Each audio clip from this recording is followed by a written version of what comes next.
একমাত্র হেফাজতের অন্য কোনো পদ্ধতি নাই। এই চিরকুমার সঙ্গটঙ্গ যোগ দিয়ে লাভ নাই।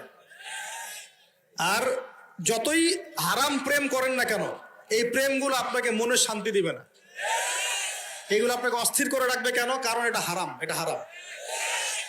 আর যখন হালাল ভালোবাসা আপনি পাবেন, হালাল ভালোবাসা যেটা আল্লাহ পাক নাজিল করেন, তখন ইনশাল্লাহ আপনার মনের মতো স্ত্রী না হলেও দেখবেন আপনি তার সাথে সারা জীবন কাটিয়ে দিচ্ছেন।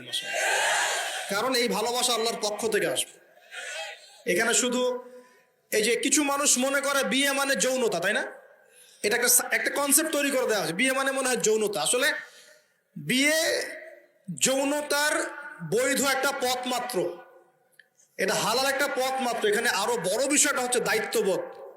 দায়িত্ব, একটা মানুষের দায়িত্ব নেয়া, তার অভিভাবক হওয়া, তার সাথে জীবনের সুখ দুঃখ হাসি কান্নাকে ভাগাভাগি করে নেয়া, তার সাথে জীবনের উদ্দেশ্য ফিক্স করা, কষ্ট করে হলেও সবর করে হলেও সুখে দুঃখে পাশে থাকা।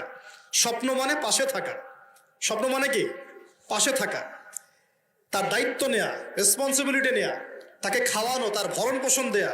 কেউ যদি আপনার স্ত্রীর দিকে খারাপ চোখে তাকায়, আপনি তার চোখটা পর্যন্ত তুলে ফেলবেন, এর নাম বিয়ে। এই কাজ করবেন না? এই কাজ